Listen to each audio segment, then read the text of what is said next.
केंद्रीय मंत्री मनोहर लाल का आज 71वां जन्मदिन है। ऐसे में प्रदेश में कई जगहों पर उनके अच्छे स्वास्थ्य की कामना के लिए हवन यज्ञ समेत कई कार्यक्रम किया जा रहा है। अलग अलग तरीके से उनके जन्मदिन को मनाया जा रहा है। उनके संसदीय क्षेत्र करनाल में भी भाजपा पार्टी के कार्यकर्ताओं ने अनाथालय में हवन यज्ञ किया और उनकी लंबी आयु की कामना और अच्छे स्वास्थ्य की कामना भी की। तो वही मेयर रेणुवाला गुप्ता ने कहा कि केंद्रीय मंत्री मनोहर लाल ने राजनीति के मायने बदले हैं और राजनीति में वह एक संत की तरह है। मुख्यमंत्री होते हुए भी उन्होंने प्रदेश का विकास करवाया था। अब वह केंद्रीय नेतृत्व के साथ काम कर रहे हैं। हमें उम्मीद है 2047 तक वह प्रधानमंत्री नरेंद्र मोदी के साथ मिलकर भारत को विकसित भारत बनाने का सपना जरूर पूरे करेंगे। बहुत ही लोकप्रिय मार्गदर्शक कहूँ और दिलों की धड़कन कहूँ, और करनाल के लिए तो विशेष सौभाग्य की बात है कि जिस तरह से उन्होंने देश के नेतृत्व के साथ साथ करनाल का नेतृत्व किया है, ऐसे माननीय केंद्रीय मंत्री श्री मनोहर लाल जी के जन्म दिवस पर मैं सभी को बहुत बहुत बधाई और बहुत बहुत शुभकामनाएं देते हुए मैं माननीय मनोहर जी के बारे में इतना कहना चाहूँगी कि राजनीति में एक संत की भांति उन्होंने काम किया। वो सफ़ेद वस्त्रों में ना धारण करके बल्कि एक ऐसे संत हैं जिन्होंने राजनीति के मायने बदल दिए।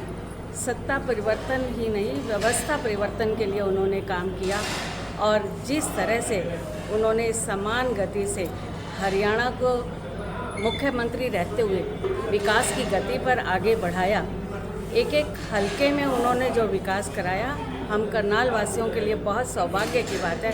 उनका निरंतर मार्गदर्शन हमें मिलता रहा, जिससे कि हम आगे कदम बढ़ाते रहे।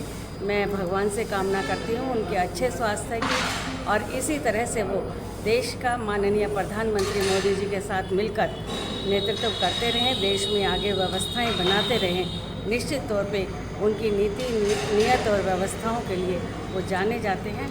मैं उनके जन्मदिवस की बहुत बहुत बधाई, बहुत बहुत शुभकामनाएं। माननीय मनोहर लाल जी का जन्मदिन है और हमारे लिए वो एक राजनीति में एक संत के रूप में हम उनको श्रद्धा के तरीके से देखते हैं, उनके अनुसरण करते हैं, उनका मार्गदर्शन में हम काम करते हैं। तो ऐसे पावन अवसर पर मैं परमपिता परमात्मा से प्रार्थना करूँगा कि उनको दीर्घायु दे, उनके लंबे समय तक वो राजनीति में काम करें, समाज की सेवा में काम करते रहें। और इसी निमित्त जो है ये यहाँ पर हवन यज्ञ रखा गया है। उन्होंने राजनीति में काम करते हुए नए आयाम स्थापित किए हैं और उन्होंने ये सिद्ध कर दिया कि एक संत फकीर की तरह काम करते हुए भी राजनीति में बड़े से बड़े पदों पर जाकर के विश्व कल्याण का, जन कल्याण का काम किया जा सकता है। और भ्रष्टाचार मुक्त शासन जो उन्होंने हरियाणा प्रदेश में दिया, वो आज नज़ीर बन गया है पूरे देश के लिए।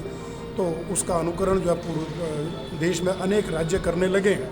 तो माननीय मनोहर जी अब राष्ट्रीय छवि के व्यक्तित्व बन गए हैं और हम चाहते हैं कि जिस प्रकार हरियाणा का उन्होंने कायाकल्प किया है, इसमें परिवर्तन किया है, अब वो केंद्र में काम कर रहे हैं, तो केंद्र में भी वो पूरे देश में इसी प्रकार का जो उनका आचरण है, जिस प्रकार व्यवहार है, जिस प्रकार वो संत प्रवृत्ति से काम करते हैं, बिना भेदभाव के सबको एक समान दृष्टि से देखकर, उसी तरीके से राष्ट्रीय स्तर पर काम करेंगे तो जो हमारा स्वप्न है 2047 तक विकसित भारत बनाने का, विश्व गुरु भारत बनाने का, मैं मानता हूँ कि माननीय मनोहर लाल जी को उसमें बहुत बड़ी